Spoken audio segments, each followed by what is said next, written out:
I forget what it's called, on the StreamYard. So I just did that. Yeah. Isn't that So awesome? yeah, it's been a crazy week, crazy weekend, lots of things. So now you've been down in San Diego Comic-Con, right? No, I have not. Ah, darn it. We thought you were going to give us an inside scoop, but you always have some of the best alpha. Thank you. So the Vivi fam hasn't posted on this, but there was I don't know if it was a separate VR booth or if it was at the Vivi and Marvel booth, but you could see a very, very intricate showroom. It is a Vivi home space, so we'll get a Viviverse, and it was all decked out with Marvel stuff. It was all decked out with, and it is not what you saw at Designer Con. Like, do you guys remember that at DCon where you had the everything looked like it was on like the Unity engine and it looked good, but it wasn't like amazing. That is they saw the amazing stuff this week. For anyone that was at the VR booth, anyone that wore those goggles. I don't think we have any clear video of anyone doing that, but that was shown there. Nobody has photos, I don't think, at least not yet, but it looks great. Nice. Well, we had a few topics I wanted to talk about today. We wanted to talk about the Todd McFarlane drop, and what do you guys think about what's going on with McFarlane stuff? Doctor of Stuff, what are you thinking with Todd McFarlane stuff? Look, overall, I'm excited. I think, in contrast to some who feel like they have to fund any project that's not their own or that they are heavily invested in, like I look at every single project on its own merits, and so I'm excited. I'm excited for this to have a Superman and a Batman with interoperability. I think that's phenomenal. I hope that lights a fire under Vivi's feet, because I know that they have a blockchain team, right? And that's working on this interoperability and working on the OUP stuff and getting this all put together. But to have someone in the space actually launch that is exciting. The Superman itself is a little bit underwhelming. I like the design of it, but it's the size of a toy. You can't make it bigger. And so, like, for example, I just did the Iron Man drop today, which I didn't get. I am 0 for 7 on the wait list, with the exception of the VV blue and white logo that I hit, but then could not pay for it. So still 0 for 7. But and I don't mind criticizing that. They need to work on that type of stuff, right? And I tweeted about it. But I like my son actually, like I did the Iron Man today and they did the poses, like one of the poses where Iron Man drops down on one knee, and it's so freaking awesome. So I got a picture with my son, my daughter, and they're doing that same pose with Iron Man. And in fact, my daughter was like, I want you to make him bigger. Right? Well, with the Superman, he's the size of a toy. Like I'm not going to take a picture.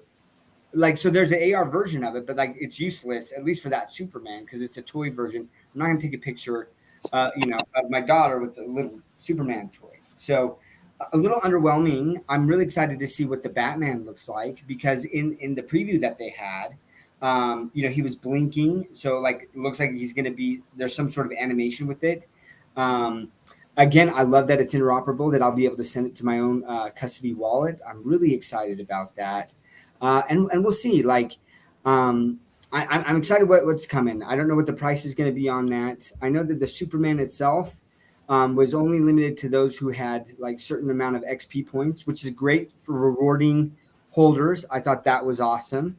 I would love to see more of that from Vivi, right? On that type of stuff. But I think only like 350 of the 800 sold out, or not even sold out, like sold, right? So it didn't sell out. So they definitely have a ways to go. And I do think it's kind of interesting because all I've heard for, 2.5 years is that Vivi isn't interoperable, and they'll never, because they're not going to the crypto bros, like they're going to fail. This isn't Web3, which don't get me wrong. I would love that push towards Web3, but McFarlane Toys is hitting Web3, right? And didn't even sell out. And you look at the price of the Superman, it's not going for crazy numbers. you know, and like one could argue that like if people don't believe that Vivi's on the blockchain or all of these other arguments, you know, that it's not a real NFT. Well, this apparently is a real NFT, right? And it's selling for like 3x or something, which cool. Like again, I'm excited for where this is going. I hope competition is good. A rising tide lifts all boats. But it's not some like I don't know. I'm gonna buy the Batman. I'm excited for it, but that's kind of like my thoughts on it. The first Superman a little bit underwhelming. The quality not as good. The video that they made looked epic. Then I looked at the actual collectible, and the quality wasn't as great as I thought it was going to be. So I don't know. What about you guys? What's your thoughts? Well, as far as the Todd McFarlane Batman goes, I'm a casual fan. I happen to like him just a little bit. And on the premise of that trailer looked amazing. The trailer goes, and I was like, oh my god, this is, like the Superman that we have, looks really good. But the trailer they had, I was like, that is peak. And it seems like they kind of did the opposite of what Vivi did, because I could have sworn, I might have Mandela effect about this, that the Iron Man, when we first saw the him being animated, I could have sworn that it looked a little more like the '90s cartoon. Like it looked good, and then I saw it like it updated, and it looked absolutely stunning. It looks stellar, and so you kind of had the opposite happen. The trailer of the Todd and then of the Batmobile looked amazing, and the Superman, like you said, was very underwhelming. And then the Iron Man, at least I think when it was first teased, looked good, and then it just looked absolutely stellar. At that same quality that we have that was shown off at the Viviverse today at the con. Outside of that, though, yeah, like you said, only 350 people bought, and interoperable or not, I don't want to say I don't care, because there's, I care about what the community cares about, and that's the community right now is Web3, but that won't always be the community. The Web3 peeps, the purists, they will be writ small by the masses that do not care to have a MetaMask. They do not care to wrap their Ethereum. They do not care to try to go and send it to other places. They will lose their collectibles. We had Rob stuff the other day saying, "Hey, Hero, can you go and stop? Can you prevent us from switching out of Immutable X? Can you like basically wall this garden off? Because like every 2 weeks, you have somebody getting their stuff stolen because they're too unfamiliar with it. They think that, oh, hey, let me listen to these people that have been in this space longer than me. Let me put it into self-custody. They go and they try to do something, they get it stolen. And I'm not saying that everything should just be a walled garden, even though Cryptoys, that's what they're doing. Like if you listen to Lori Brenner's space that she had, where she had the CEO on, they're modeling their whole business model after Vivi, saying, oh, hey, we're going to have everything be, yourself, like true self-custody, but it's just being able to buy and sell. It's just what Vivi's doing. And I just made a video before. That's why I didn't get back to Rain for a little bit. And it was just on, there's other people there. Like there's other companies at the convention. I didn't see any other posts about people. And like, I'm a big con goer. I've been going for like 10 years, well before Vivi. And I just didn't see any other people on the hashtag San Diego Comic Con posting about Hero or posting about McFarlane or posting about any of the other things that you have. I've seen more posts on like MetaZoo than I did, for anything else, which kind of leads me to believe that one, Vivi's kind of won this decade. They have no competition, and the other is that it doesn't seem to matter if the Web3 purists kind of get what they want, because nobody's buying that Superman for crazy amounts of ETH. It's on OpenSea, it's on where it is. We're at kind of the beginnings of the bull market, and it just doesn't seem like other people really care. I don't know if that's because they don't care about licensed NFTs in general, or because the Superman, like you said, is 6 inches tall, and we can't really do much with it. And that's about it. You know what's interesting? This idea of like walled gardens, and like some people say, oh, Vivi's not like a true NFT, and so therefore it can't do well. Well, Counter-Strike Go has the epitome of a walled garden. I don't even know that you can remove fiat from it, and I don't know that they have an intention to allow you to remove the money from it. and yet 30 billion has transacted on skins for that game. $30 billion. You know what their marketing fees are between Steam and Counter-Strike? 15%. So when you change hands, and yet $30 billion is transacted. So what that tells me is it won't matter. It won't matter that Vivi is a walled garden. Just the focus is away from crypto right now. It will come back. Like, that's what draws me to crypto. In order for you to make money as an investor, you need something where the pendulum swings from side to side. And what it does is it goes from too boring, too slow, too behind, like everyone's out and stuff, which is amazing that this happens. It goes too low, and then it swings to the other side and goes way too high. As an investor, that's what you look for. The other thing that's so amazing about crypto is that this pendulum swings from one side back to that same side in a 4-year time frame. So like everyone's like, oh, real estate, it's the greatest investment in the world. And it's like, do you realize it takes about 17 to 22 years for it to go from bull market to the next top of the bull market? So like you will spend 1/5 of your life, if you're lucky to live that long, waiting from one bull market to the next. Whereas in crypto, we're talking about 4 years. So that means if you're in a bear market, that means at most we have 2 years left. It's probably going to be sooner than that, much sooner than that possibly. But at most it's going to be 2 years or less left. And we're going to be in a raging bull market. And the swings, remember, are extreme. And so right now we're in this bottom and people are like, oh my gosh, Omi's dead. And I remember that same stuff from 2020, right? The same things. Oh my gosh, this is dead. And it was new people that had ridden things down for a year and just frustrated, and they didn't know what the hell they were talking about. They didn't understand anything about market cycles. It was just like, oh, it's dead. And I was like, yeah, and I'm going to buy some more. What are you doing? You're going to lose all your money. I was like, I might, but I probably won't because I'm pretty good at this stuff. And turned out, made really good money. And that same thing is happening again. And I feel even more confident this time because 4 years ago and 3 years ago, I was newer to crypto, not newer to investing. I had 2 decades experience investing, but just newer to crypto. And I wasn't quite sure, but I thought, cycles happen the same way. And now that I've studied this cycle is happening, the boom to bust, and we're in the bust, which is a fantastic time to buy. And then you hold it till the boom. And sure enough, 2021 came around, shot up like crazy. Oh my gosh, total home run. And now we're correcting downwards again and people are panicking. Oh my gosh, the worst ever. It's all going to go to crap. And, there's thankfully, a lot of people have stuck around. In fact, most of this audience has been in for a year or two. And so they're the smart ones. The people I knew that got really rich in 2021 were the people that stuck around in 2019, 2020. And they took good decisions during 2019, 2020. So they didn't just stick around, but they dollar cost averaged with every extra cent they possibly could during when things were super cheap. And then they sat back and let time do the heavy lifting for them. They let time turn things around.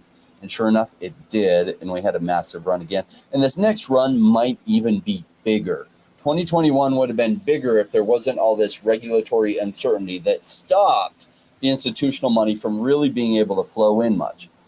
Well, those gates are opening, and we'll have a new wave of adoption from the general public as well as some institutional money can come in. So the swing from the bottom to the top this time might even be much bigger than it was in between 2020's bottom and 2021. I cannot wait. I'm happy to announce I will be buying more Omi soon. My focus is now returning to Omi. It has been on NFTs for a while. Going back. Yeah. I was going to say, look, you got a comment from JoJo here in the chat, and they're like, not going to lie, I'm tired of buying. I'm ready for the rocket, right? And that's the thing that happens in crypto. Like, it shakes out most people, even most people who are like, you know what, as the market's going down, they're like, I'm staying strong.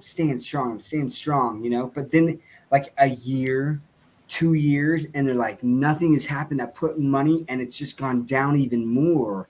And they lose interest. Like you call it boring all the time, Rain. And that it's a perfect, right? Because when you are bored of something, you stop paying attention to it. You just want to get out of there. You're like, I got better things to do with my life, right? Than track these tokens that keep going down. Everything is going down.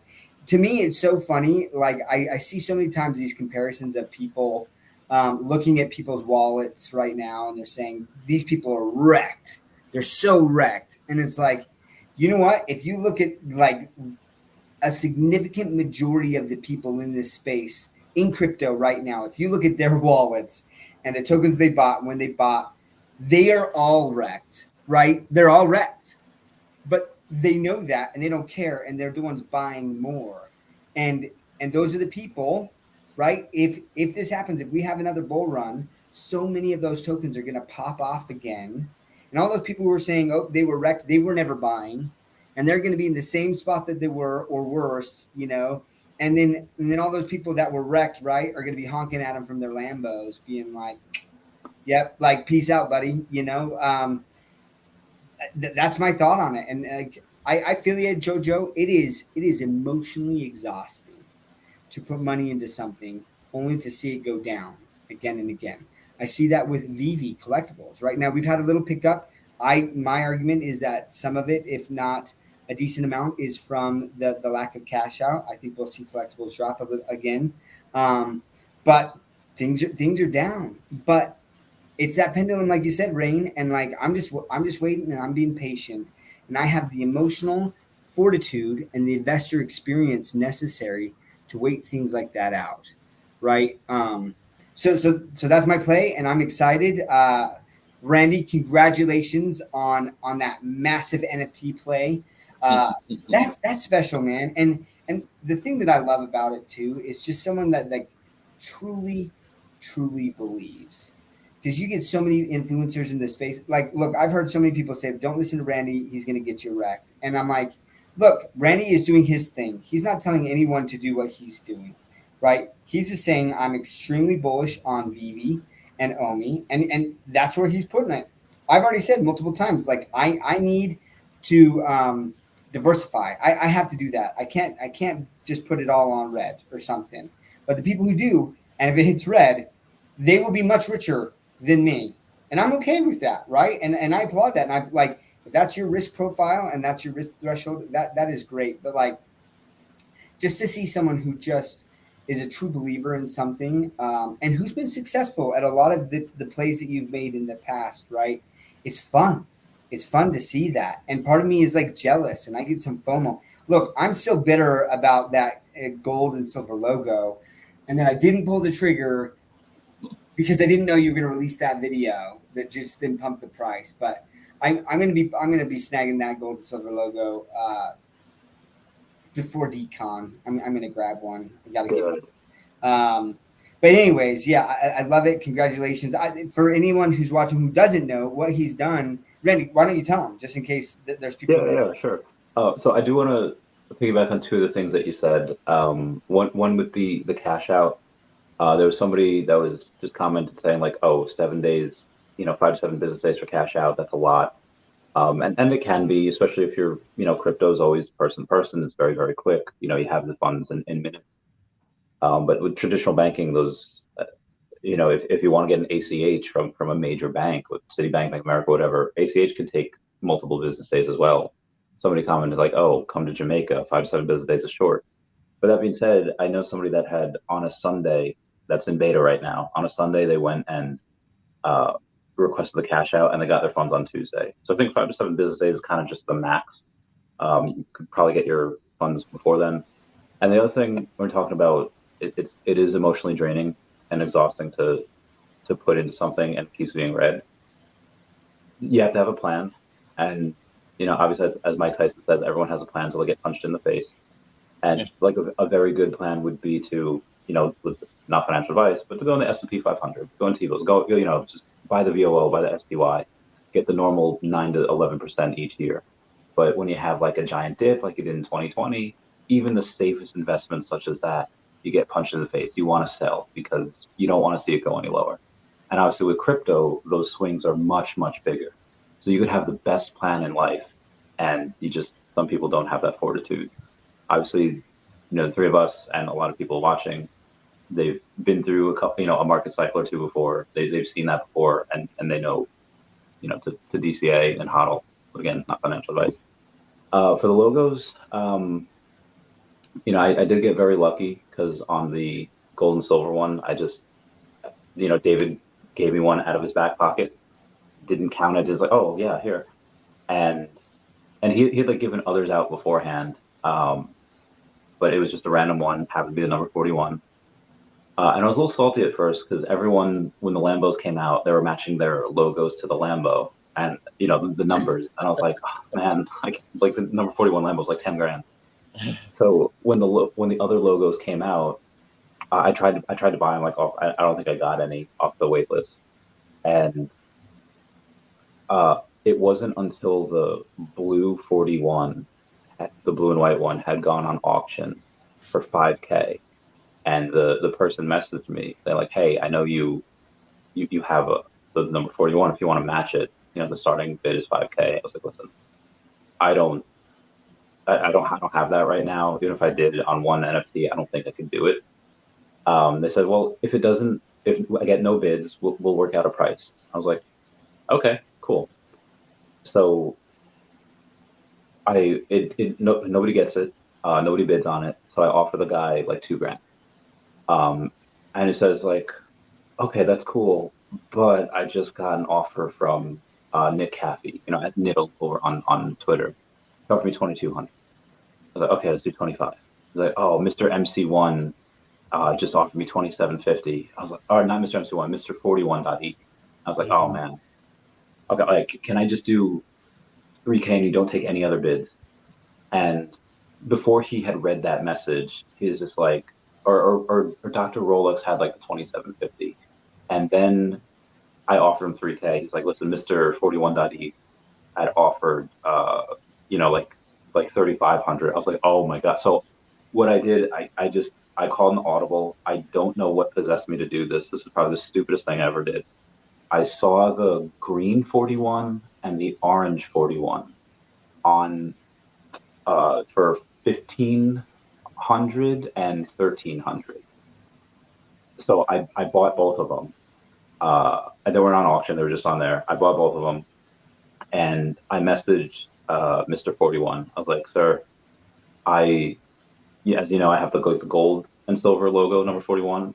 But what nobody knows yet is that I just bought the green and white and the orange and white number 41. Can I go and get this, please? Can you like back off? Like, do me a professional courtesy. And I didn't know if I wanted to. I didn't know what type of person he was, so he could have just completely said like, yeah, I'll give you 5K for it, making sure that I don't get it, and then hold that over me. But he was super nice. He's like, yes, Randy, you go for it. So now I have no money because I spent $2,800 on those. So I tell this guy, listen, we don't have cash out yet. You can't cash it out now anyway. Give me like a month, please. I'll give you $3,850 for it. Because I wanted 35, but he's like, well, you have to go higher than what Mr. 41.Pete says. Like, are you freaking kidding me? So do 3,850 because I had a month to pay him, and then at that time the red and white logo was up for like 30K. I knew it wasn't gonna happen, but the Stuckman, I forget who it was. Shout out to them that like tracked their IP address and like, oh, they were like in Europe somewhere. So I tagged them in every European language from like Russian to Spanish over on the Vivi app. I was like, oh, Привет, меня зовут Randy, like on Twitter, or like, hola, me llamo Randy. Like, and he's from Spain, spoke Spanish. He contacted me on Twitter. And he's like, I can kind of speak English too. You can do all that. I was like, all right, sorry. And he said that I think it's worth 8 grand. I was like, I don't listen. If you get 6 grand for it, just take it, and figured I'd get it when Omi moons. And then, when I was paying for the blue and white ones, like, okay, give me the, I can go down to like 4 grand. So I went from 8 to 4. I was like, okay, we're getting somewhere. So I don't want to. Well, I'll keep this part just a little private. I don't think anyone knows who he is, so I think it's okay. He had mentioned something because we have no cash out. Just he happened to mention something about like a off app deal, and part of me, and I really hope that this part of me gets smaller as time goes on. but part of me wanted to just screenshot that and then just gaslight and be like, the penalty for off-app deal. And I wanted to be like, listen, I could send this to David and Dan right now. I could ruin you. I could ruin your account. But I didn't do it. I was like, he's like, coming from that perspective, like somewhere in Europe, I don't know his financial situation. He might have just like be frustrated. I can't catch out, whatever. But we did agree on the price of, it was like $28.50, and then I had to sell or promise to sell. Rain, how deep in this should I go? It's fine. Okay. Yeah, we worked out something that I was going to buy some things from Randy to help him put the money together. And in return, I get dinner with Randy at every event, plus the collectible. So it was the Luke Skywalker that I would put up, the number 47, came with utility. The utility was like you said, dinner and a beer at every event that I attend, as long as I'm alive, or as long as he holds the collectible. That utility ends when he sells it, unless you like. I'm never. Pass on. If you pass on like your kids or something, then then. I'm gonna live to 140, so. Like every year, we're going for dinner and a beer. Randy's got to live to 140 as well. Yeah, that'll be perfect. So, long story short, I spent a blue bloody fortune on this, and I have to take a step back because I had just come off buying those number 43 Luke Skywalkers, and I was hurting, and so this on top of that, I was like, oh my god. Yeah. And crazy story and a lot of fun. Who would have thought, like all those 41s, that would be possible to get all those logos? Oh. That is crazy, and the story is really fun. And that's what I mean by true believer, though, right? Like someone who just, I mean, look, I believe in Vivi, but like I like to diversify, and so I just can't, like, that's just not me. I'm not built like that to just go wild on something. Let me take a step back. Wolverine. Once Wolverine drops, we'll see what happens there. That's my thing. Like I'm gonna have to get a real special mint of Wolverine, and if that costs, I better stop talking so that if people watch it, they don't just like jack up the price. But yeah, I love that, Randy. I love that story. And look, people are saying don't talk about off-app deals. There's a difference between look, I'm still listing this. I'm listing this. You're gonna have to buy it from me, yes. Right? And then I'm off outside of your purchase. I'm also gonna give you some in real life stuff. That's not an off-app deal. Like off-app, you're sending me crypto and you're bypassing the royalties and things like that. That's the type of off-app deal that can get you banned, right? That's not what Randy's doing. So I just want to clarify that for anyone who might have misunderstood what was yeah, agreed. Thank you for the clarification. Yeah, that's awesome, Randy. But yeah, so sorry. Well, I was gonna say, like, can we all agree that Iron Man though was freaking awesome? Like, so good, right? They've dropped the ball on some of the releases of different characters, but at least they nailed it on Iron Man. Yeah, that was I think it's the best one on the app. Like, it's the most beautiful on the app right now. Yeah. Surprised with the floor too. I thought for sure, because there's so much money. We had drop after drop every single day this week, and like a good 250,000, if not 500,000, was already done to the app previously to this, and then another 209,000 just for it to sell out, not including the secondary. So I didn't think people would have like enough gems to go, like enough money to go and sustain this floor. So I thought it would settle around like 100. It had settled like what, 175. I don't know what it is now. Sitting at 195 right now. There's several at 195, at least last I checked. And yeah, it's at 189. So yeah, very close. It's a very high floor, and there's a decent amount of mints of these. He's not a first appearance, but so this is where I think that you reach this inflection point where, same thing with R2D2. R2D2, the one I'm talking about, is not a first appearance, but he looks like R2D2. He's like fluid white. He sounds like him. Has that animation, and the first appearance at that point, I don't want to say it was overshadowed. It just, if you have something that's cool enough, it doesn't matter if he's first appearance or not. If he's cool enough, if the collectible is awesome enough, people will buy it. And to be able to support that and buy it, I think is really cool. So when I was talking about the Todd McFarlane Batman, right, and then I showed my kids the Iron Man, um, they loved it, and not only that, but then later, so my son is like 2.5 years old, right? Like he can talk, he talks pretty good, but like he came up to me and he was like, I want Iron Man Boom again, Dad. Iron Man Boom, like out of the blue, right? Like he came back up to me like that's how cool this. I've showed him Secret Rare Spider-Man. I showed him a lot of like the animated stuff, right? The Hulk smash. He's a little scared of the T-Rex, but he's never come back to me and said like I really want this again. Like the same day, he's talking about the T-Rex like a couple days later, but like that Iron Man is so cool, and the fact that like it has so many different poses, right? Like there's 3 different poses. He goes up in the air and he's flying and he's hovering.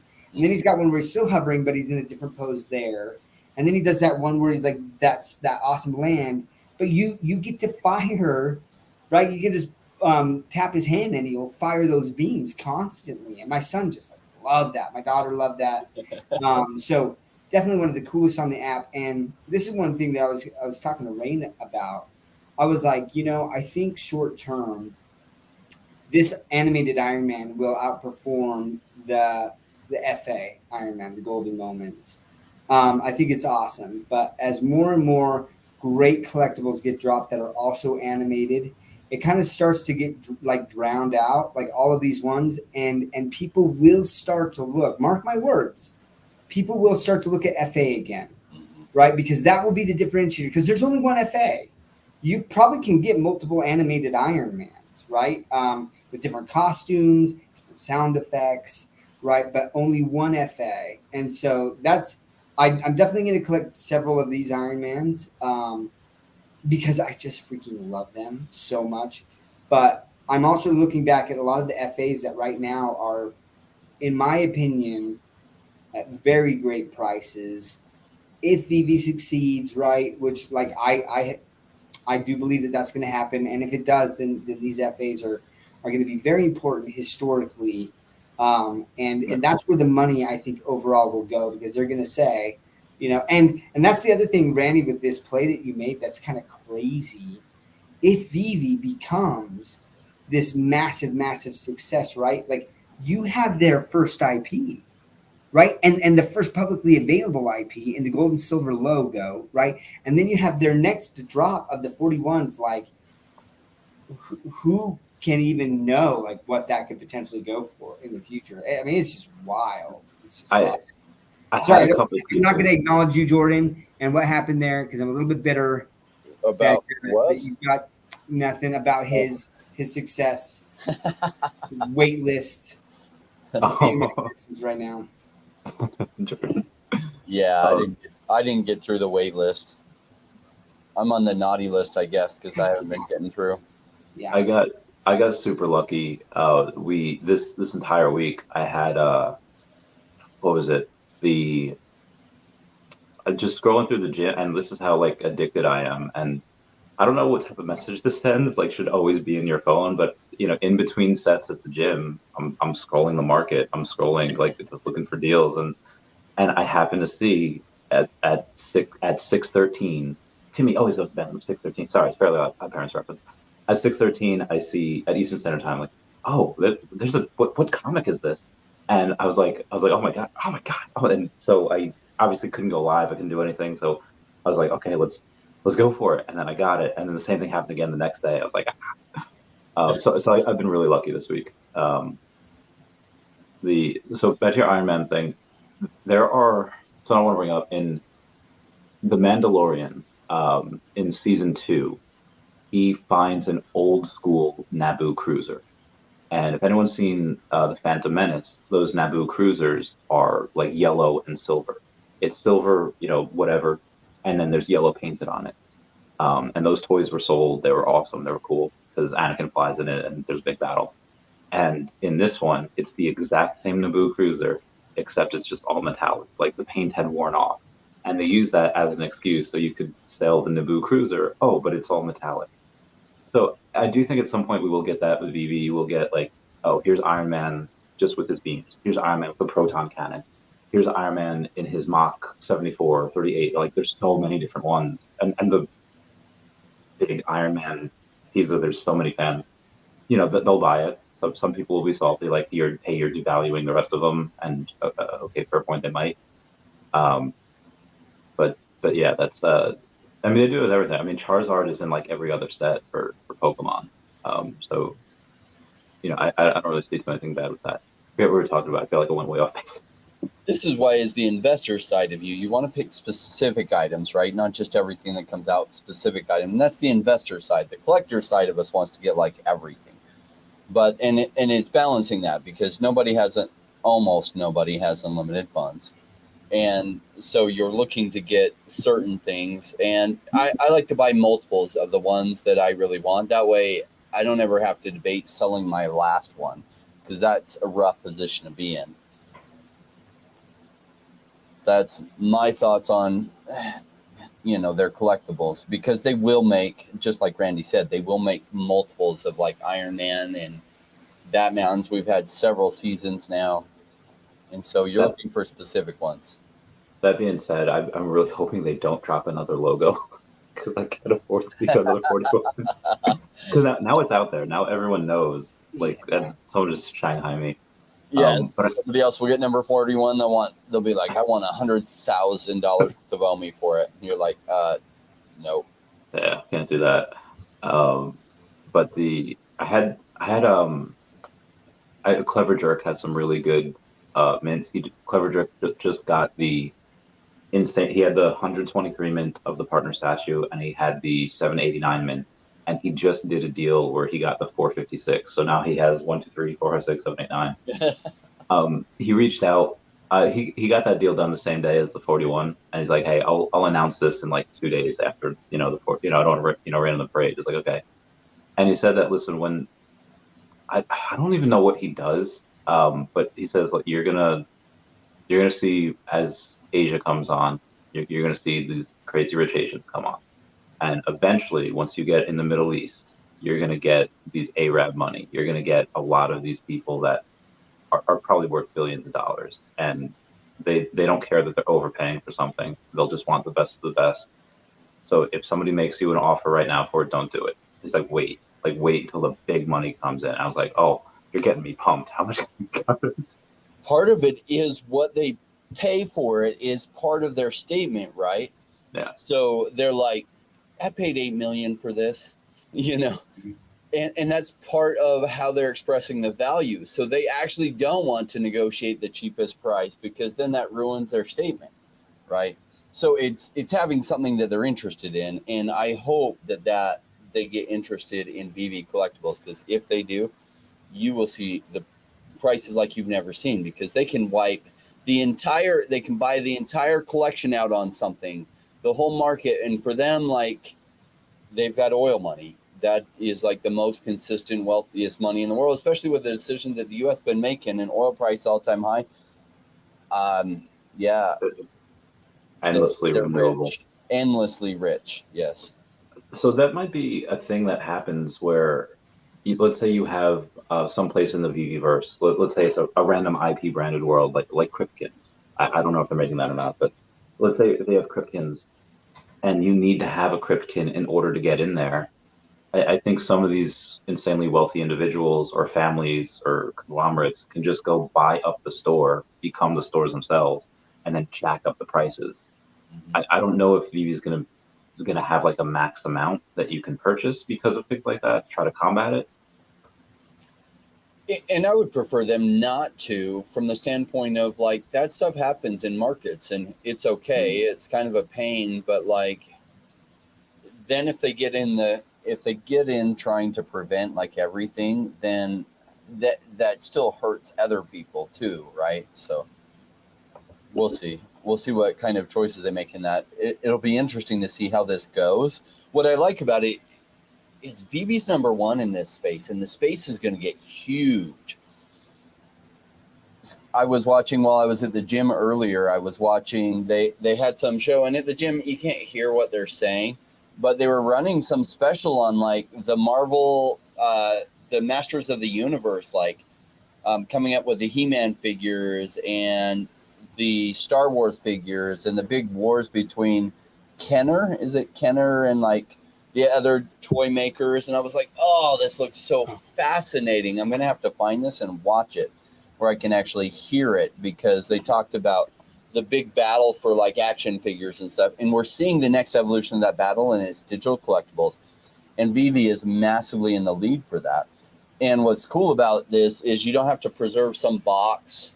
The reason that these have a great chance of having value is that people anywhere in the world might decide, you know what, I want these items for the flex piece. And then for many of them, you know, for somebody here, like $100,000 for such and such collectible seems like a mountain of money. And for other people, that's like an hour's worth of their time. And so where certain prices can go, if it hits that flex piece, then prices can go absolutely crazy. What's hard to tell is what exactly is going to hit certain flex pieces that people want. Will Vivi ultimately take that position? I can't look in the future and say I know. I just know that they're in first position for digital collectibles with massive intellectual property like Star Wars, Marvel, DC. And then if they keep that position as that goes massive, probably some of this big money will want those kind of flex pieces. And they'll be rare compared to the number of billionaires and 100 millionaires that there are out there. Yeah, I think people see. It's funny. We were actually like in one of our groups, right? People were throwing out price predictions for this Iron Man, and I was like, oh, it's going to go to 400, and everyone's like, well, you know, like, and they were throwing out these.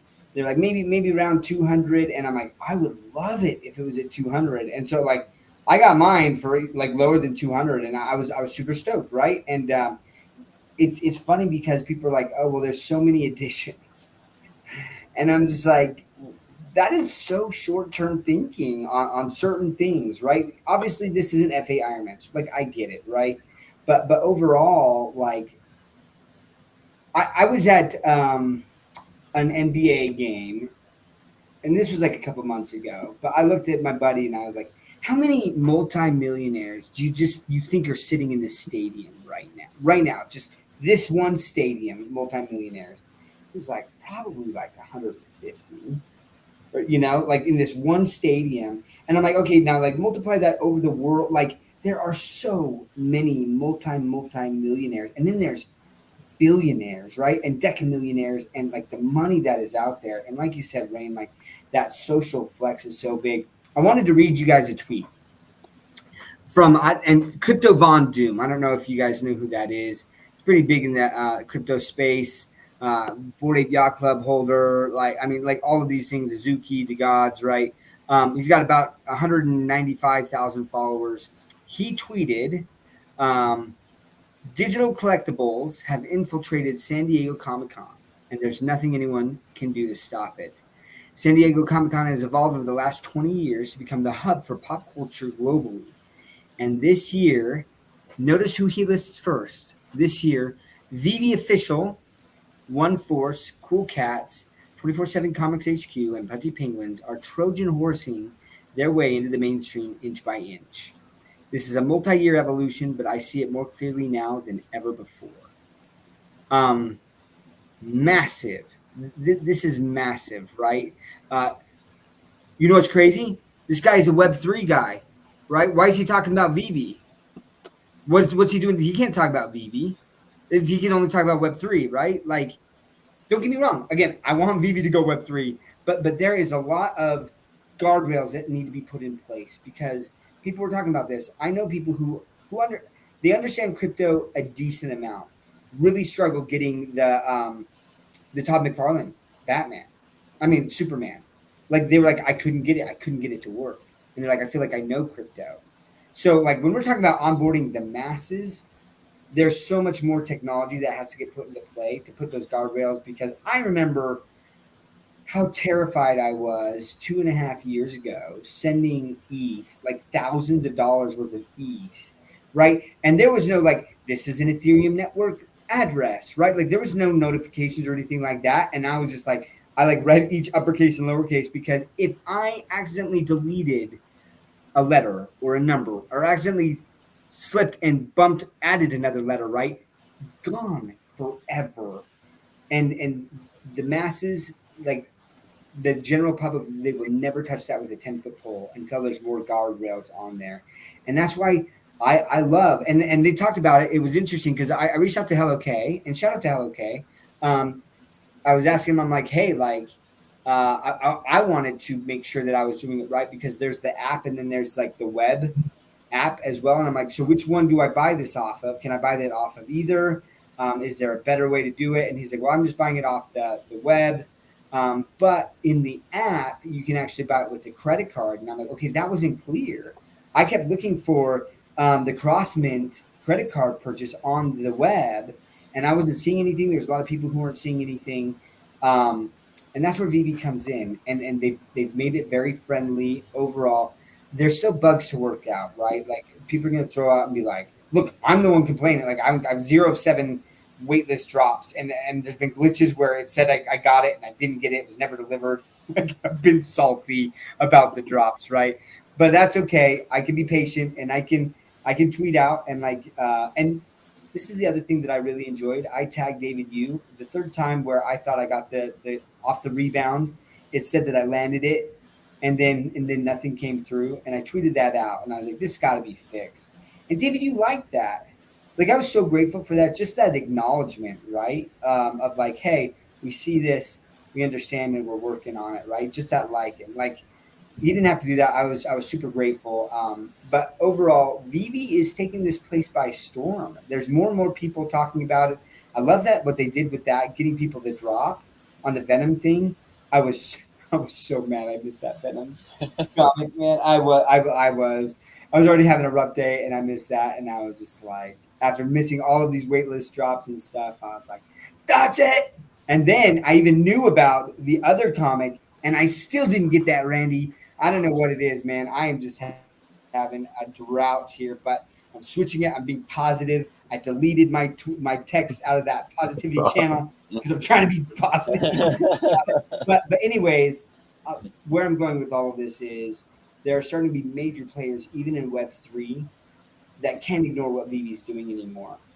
And for the longest time, it was kind of like it's them or us. And I think that they're starting to realize that everything in this space is growing. Everything is down right now. Bored Apes are down. All of these Web3 projects are down, right? But they're starting to understand, like, we need a company like Vivi that can reach out to the masses, and then they can learn more about crypto, and then they can get into the Web3 stuff.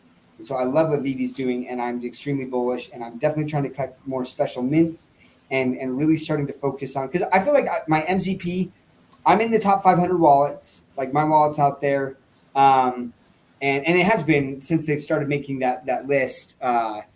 And no, it's not just $2 comics. There's some $2 comics in there. Not gonna lie. But anyways, like MCP points wise, I think I'm set, and I am starting to focus more on FA stuff or something that I really love, like you talked about, Rain, right? Like the collector side of things, where I'm like, you know what, I don't care. Spider Ham, I went for Spider Ham. I thought it was great.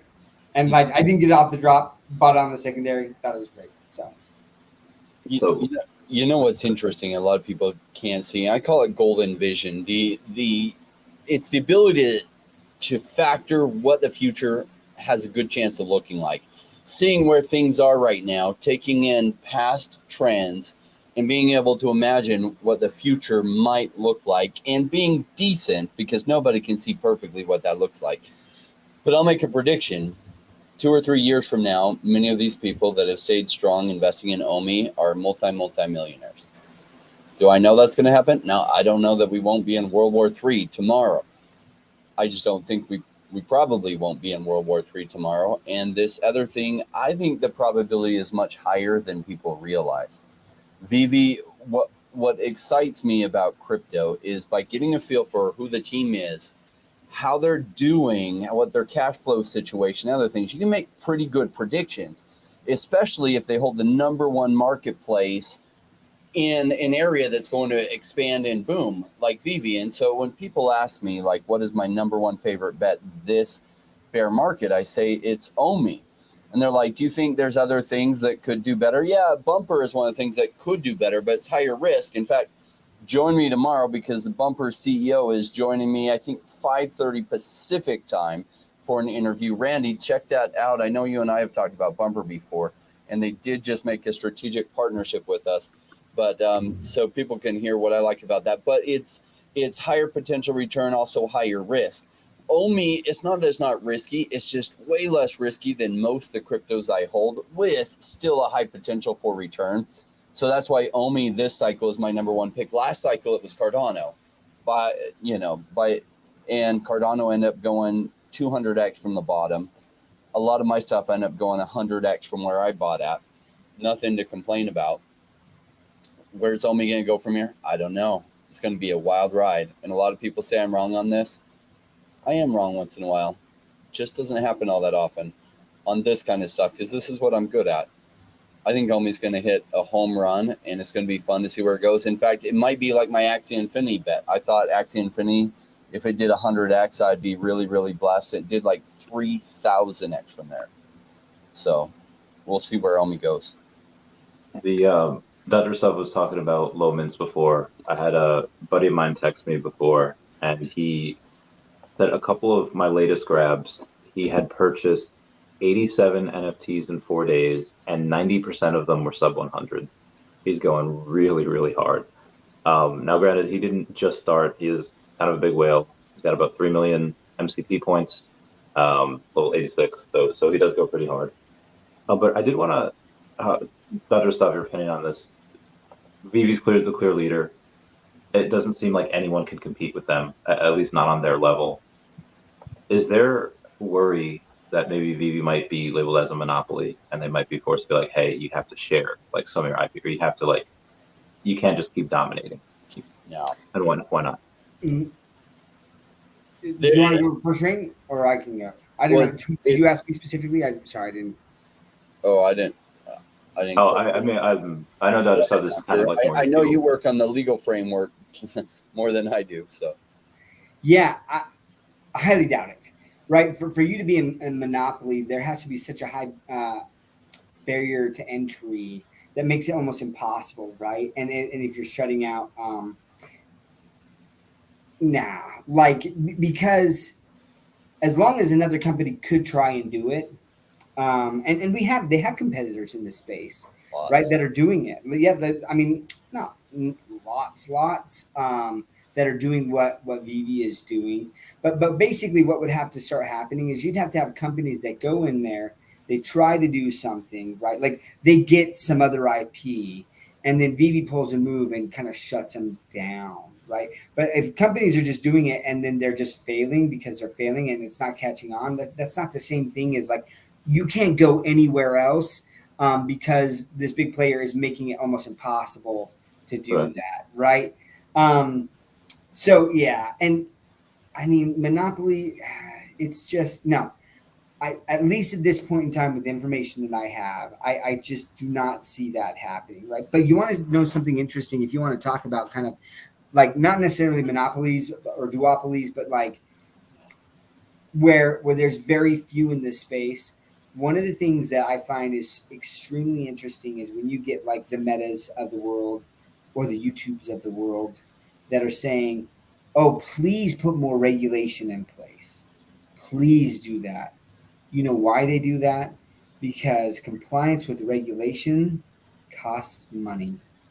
And that makes it such a higher barrier to entry that they know that the competition, it's so much money and such a risk to go against those big guys that it becomes not impossible. But you know what? Facebook hasn't been called a monopoly. Like these companies, other companies haven't been called monopolies, even though like, are they? You know, like for all intents and purposes, because of that barrier to entry is so high, but it's still hard to prove that, right? That's true. I mean, I think that's kind of why.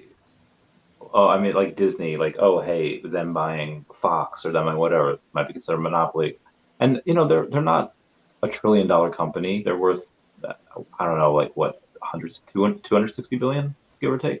They're worth a lot. Like maybe possibly get there at some point, at least the OMI token. But you know, let's just say with like China, I don't think any other company in the Web3 space could do what Vivi is about to do in China, because like there you have even Disney. Like Disney does not own the majority of Disney Shanghai. Disney Shanghai is majorly owned 57% by the Chinese government, and 43% is by Disney. So I don't think any other company, because Vivi has this in with Alibaba now, I don't think anyone else is going to be able to do that in China. Like this is no one can compete with Vivi like right now in 2022 or 2023. I There's no chance anyone competes with them in 2025. It's not possible. So that just kind of was my concern, and that's why I brought it Yeah, up. I think they're long ways from being big enough for that to start to be a concern and having a monopoly on the digital market space. And so could that become a problem? Yeah, in like 5 or 10 years, they become so big that it's rarely enforced though. Like Facebook owning Instagram gives them a huge hold on a lot of the social media stuff. Um, and yet they're not being pursued for monopolistic behavior. And Facebook and Instagram combined make up such a massive thing, right? Google and owning YouTube, buying out YouTube and owning YouTube and everything. Yeah. So I think Vivi's safe for a long time. And I don't see Dan and David making choices that would really, really come across as monopolistic behavior and shutting down the competition and everything.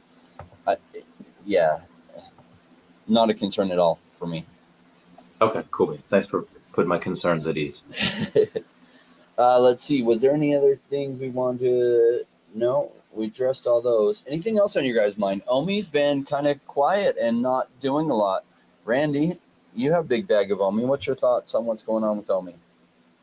A couple things. I did a video before this. I think we had 550,000 in volume today, and that's on the lower end of normal, but it is still in that spectrum of what we would consider normal for Omi. Until you have utility, you're not really going to get on a lot of exchanges. You're not really going to get on and if you're in that official Omi Telegram group or Omi Telegram group, you see other exchanges, see other CX like, hey, can we list? Hey, can we list? And because they don't know who to contact, like, hey, so they go to Telegram. So other companies have been knocking down Akomi's door for like 2 years now in order to do it. So the want is definitely there. They just need that utility. But as Kathy Wood says, the longer the base, the bigger the breakout. We've been trading sideways for quite a long time. And even when we had look at that. Even when we had the 2021, or even into early 2022, when we were like 0.008, I feel like there was a lot of suppression, and there's a lot of suppression from that, he who shall not be named, and he can only suppress for so long, run out of tokens eventually, even if this person had 10 billion tokens. I'm not saying that he does, but even if he does, okay, if Omi's at a penny, he wants to dump all of it at a penny. That's $100 million. Okay, well, if we're on Binance, we're on Coinbase, like that's 1 day of trading volume, like easily be wiped out in a day. So I think a lot of people's concerns, when you do have some top heavy whales and I know most of them, he's the only one that would be a concern. He'll be writ small by the amount of people that are coming in. So I'm fine collecting down here. Like I said, now that I'm done with a lot of my big DV stuff, I'm excited to go back in here. I'll probably get 175 by the end of the quarter, and maybe 185 by the end of the year if we stay down here. But if we move tomorrow, I'm fine with my bag. I don't need more, but I'm excited to get back into it. Yeah, you definitely have accumulated a good amount. And what people don't understand is these cycles, like, when people have watched for a while know this about me, that when I grew up poor, like not like trailer park poor, but my parents most of the time were renting. They had a lot of kids. We got Flavor Aid twice a month, 2 packs a month. We couldn't get the more expensive Kool-Aid. So I jokingly tell people, but it's true, that we were too poor for Kool-Aid, because we would get the off-brand Kool-Aid, we'd get Flavor Aid, and we'd get 2 packets per month that my mom would pick up from the commissary, because we had privileges to get it from the commissary, and she'd buy a bunch of food on, and we'd get the cheap Flavor Aid because it was like half price of Kool-Aid. And so, like, what's great about that is you grow up in pretty humble circumstances, and you see over time that money brings you more choices. and those choices become really attractive. So I was fascinated to learn when I read this book, The Millionaire Next Door, that 80% of the rich people are first generation wealthy. That most of the people that are rich, they created that themselves. They didn't inherit it. Because when you're poor, you think, oh, the rich just make more rich. And you don't realize that inherited wealth often gets misused because the kids were never taught how to use it. In fact, it's usually a disaster for the kids because they're not taught how to use it. They end up on drugs, they end up blowing through it, and their lives are a disaster. Not always, but often. And so you're actually in a better position if you grow up poor and hungry than if you grow up rich with a silver or gold spoon and you never learn how to work hard for money. And you think all the connections and everything would be of value. It doesn't work out that way. In the book, The Millionaire Next Door, was a book written on a research project. It's a ton of research. It's not an entertaining book. It is summation of all this research as they studied the rich. So that gave me hope. I was like, well, crap, 80% of the rich are new. So how do you learn to become rich? And that question started to go through my mind. And then I thought, well, if all these other people figure it out, surely I can figure it out, right? And so what I learned is the rich learn to think a different way. And so I first went into real estate. I got a college degree because I thought you had to do that to be successful. Went to work for a business consulting firm. And I was so passionate about this idea of becoming wealthy. So I was studying how to become wealthy, and I read Rich Dad, Poor Dad, and everyone said, oh, real estate investment is the way to do it.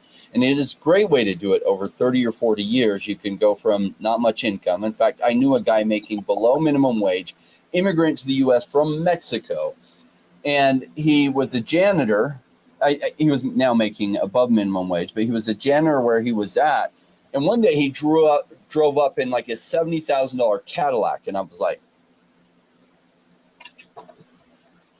wow, what does he do? Well, over 40 years, he'd been buying real estate, and he was worth a couple $1 million. He's worth more than everyone else who worked there. And he was the lowest paid employee there.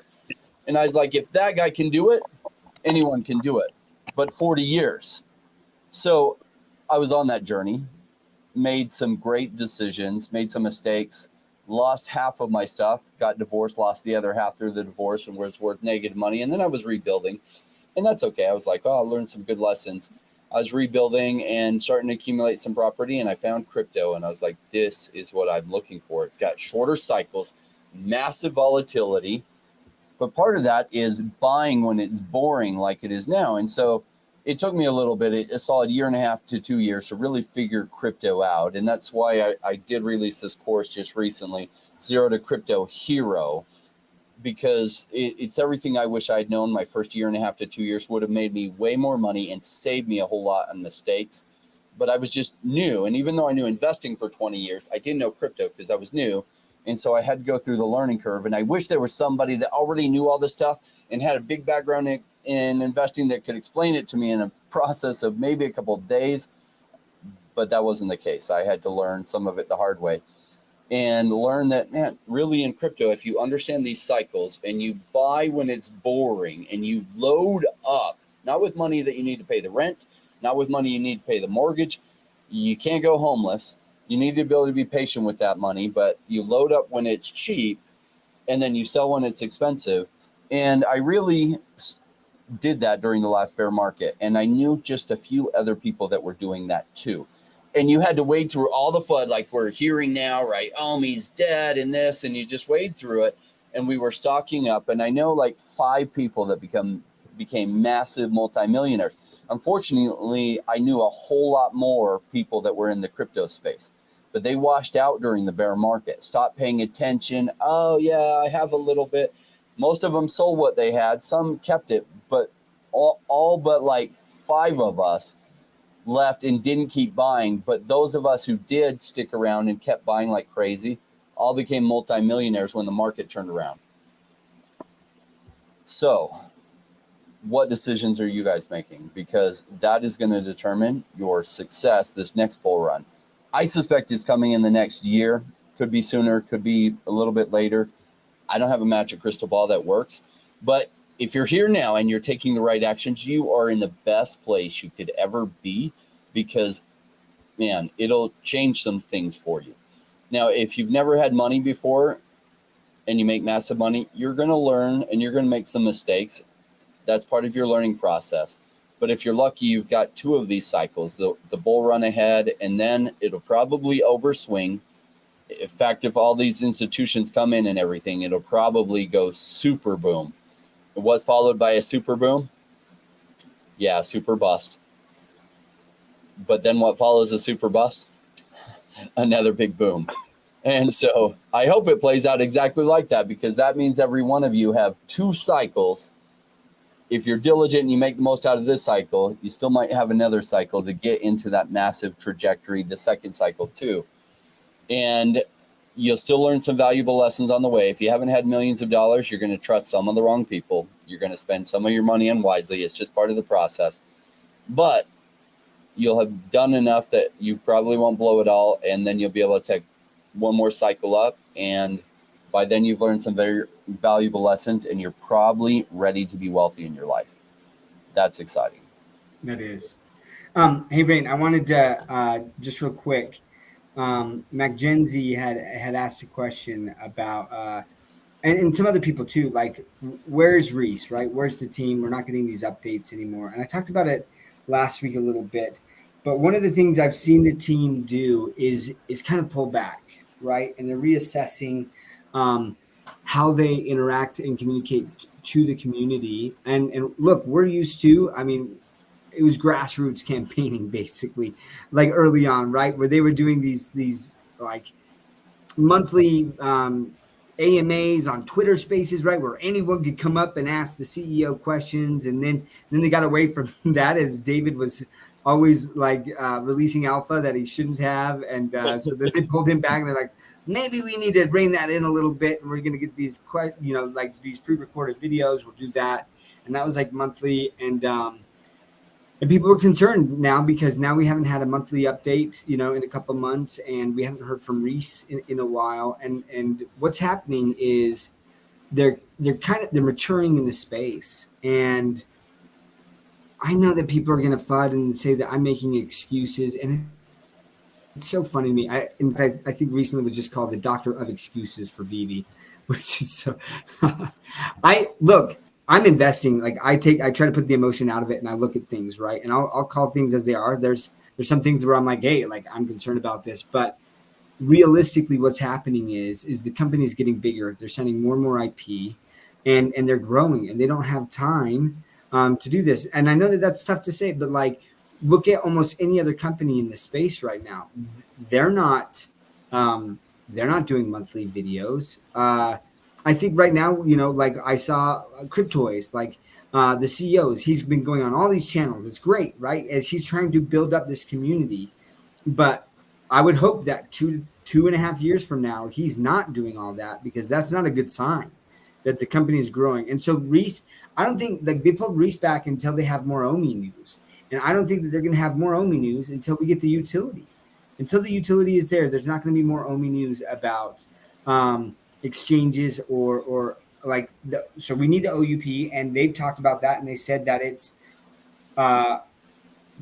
fourth quarter, right? Third or fourth quarter. Maybe Randy, you can correct me on that, but third or fourth quarter, once some of that utility is out, Reese will pop back out. But they basically are like, hey, unless you have something, we have something to announce that's already like done. And what they've started to do is just release things even without announcing it anymore, because they're screwed if they do and they're screwed if they don't. And so they're like, you know what? Let's just put our heads down and build, and we're going to release these things.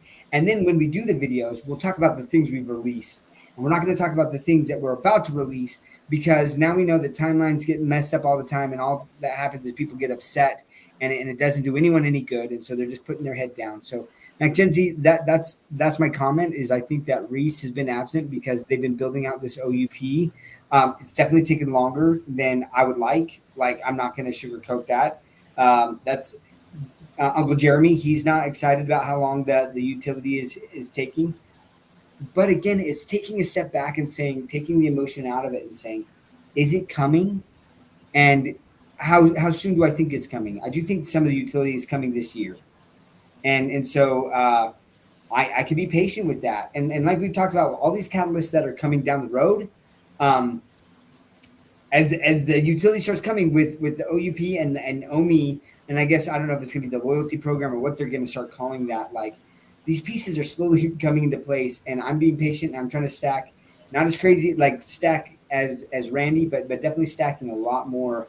And I'm excited about it, guys. Like I'm super pumped, and I'm just saying, obviously, do what's best for you, right? But what I'm doing right now is I am putting what money I can without messing anything else up in my life, right? In the crypto space, in Omi, in Bumper, and some of these other projects that I truly believe in. Because right now is the time where it's boring, and a lot of people are bailing. But these companies are building, they're making the income, and when that pendulum swings back, at least some of those projects will more than likely hit, and I'll be very happy. So just stay patient. Um, I'll piggyback on the Reese thing real quick. Like, in case some people just say, "Oh, he's not here," doesn't mean he's not working. Because he's not just forgetting to go and work on OUP. Him and Puddin are hard at work. There's another blockchain team that the Comid hired not too long ago to also help them integrate it with the Master Collector program. Have obviously compliance team with there as well.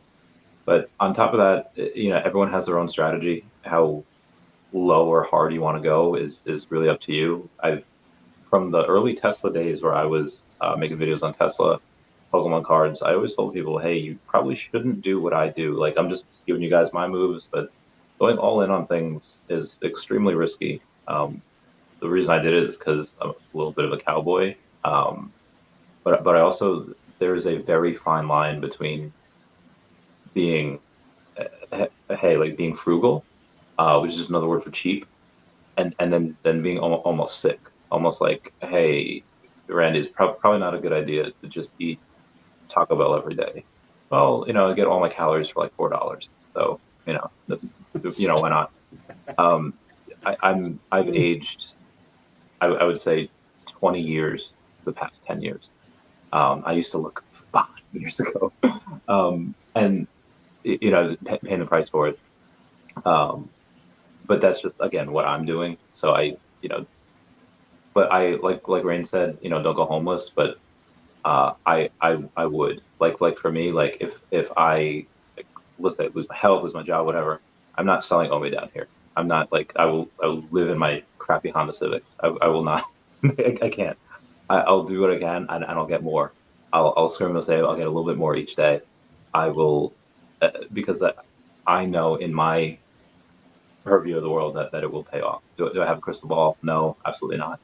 But from the major investments that I've done before, whether it's Earth 2, whether it's Tesla, Pokemon, high-risk lending, I've not been wrong on those things. So that's just how much confidence I have. Is it a little, is it overconfidence? Is it, to an unhealthy obsession? Maybe, but that's what everyone said about Pokemon. That's what everyone said about everything else. So again, just my opinion, my story out there. Yeah, I'm a big fan of where it's going. I think it's going to be an epic journey. It is my number one pick as far as safety. Like, the space is not safe. Who knows what could happen? US SEC could absolutely go after him. I don't think they will. There's a lot of other targets on their mind. I don't have a magic crystal ball. So I'm always weighing, as an investor, risk versus reward. Is there risk there? Yes. Do I think the risk is lower than a lot of the projects I'm interested in? Yes, much lower, in my opinion. Do I think the potential return is possibly really high? The potential return, in my opinion, is possibly very high, which is why I make the decision I do. And it's one of my larger, not my largest, but one of my largest holdings. So, For the NFT hero says 4chan or Grumpy Cat, I've expressed multiple times I was having fun with meme coins, had a little extra money before I was going for the 41 logos. I didn't put a ton in there. I think in total, I think like 7K, and it's whatever. It's play money. It's house money. If it goes, it goes. I'll enjoy the gains, and if it doesn't, again, I was just having fun gambling, which I think I'm allowed to do. But no, you can't gamble. I don't do meme coins. I do not endorse meme coins at all. Can people make money on? Some people make money gambling too. I just think the odds are against you. So oh yeah, very much gambling. Yeah. So I like the investing side, which is research based on teams and projects, but that's my snobby investor side coming out, right? And I don't go to the casino. Well, I have gone to the casino. I just don't gamble at the casino. Why? I just don't like the odds. Well, thanks everyone for joining us. Randy, thank you for jumping in, Doctor of Stuff. Yeah, well, yeah. Can you guys talk off camera for a little bit after? Yeah. Okay, cool beans. Awesome. Well, I got a wrap coming up for everyone. You know what that's all about, or most of you will know what that's all about. This is the wrap. I wrote the words that reinforce the principles that led to total, utter financial change for me applying these in the crypto space. This rap is a fun way to do it. No, I wrote the words, but I did not sing it. You all would be grateful if you knew my singing voice. Actually, Randy does, and Dr. of Stuff does, but yeah, that's why their hearing is less good than it used to be.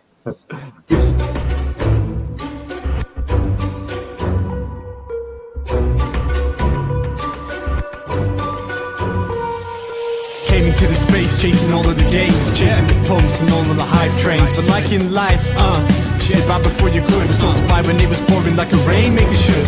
Buy when it's down, don't chase the boats that I miss, cause I always make the time in mind. I take the one out cause I'm patient like that, and I'll wait for the right time. I sell when it's high, I buy when it's low. They call me rich, they call me smart. I'm just a rainmaker running the show. Calculated investments, I don't leave with my heart. Principles are simple, to leave in a mark. Buy when it's boring, just gotta be smart. I sell when it's hype, like all the channels they pump it. That's when I was selling, got parabolic and dump it. They call me rich, they call me smart. I'm a rainmaker, making my own start. I'm with the future, learning the past. Makes the time fly by, years going so fast. The game plan is mine, I'll own it now. When I reach the top, haters asking me how. Cause I'm a rainmaker, investments I love. And I follow what I learn, not relying on luck. Time is never better, but time like the present. This next 5 years is a gift and it's feeling like heaven. I'm committed to learn, to study and to know that nothing comes easy, but with knowledge the game show. Sticking out this wrong, cause soon will come a bear market. Learning and growing, and when it's slow will be the target. Naysayers come out, Bitcoin is dead. The massive decreases can get to your head. Sticking around, the time is better. I'm strong like that, I'll let the others be fretters. 2 years time, the ball will bring back the gains. That makes it worth the effort, cause here comes the rain. So let's go rainmakers, let's make it all happen. Let go of the hate, let the haters be crapping. I'm here for 5 years, let's do this together. The time is right, the time could be better. They call me rich, they call me smart. I'm a rainmaker, making my own start. I'm with the future, learning the past. Makes the time fly by, years going so fast. The game plan is mine, I'll own it now. When I reach the top, haters asking me how. Cause I'm a rainmaker, investments I love. And I follow what I learn, not relying on luck. Haters be hating, the time to slow down. Addressing what they say when I'm wearing my crown. They're chasing green candles like someone who was new. I got a vision that was bigger, helping me to push through.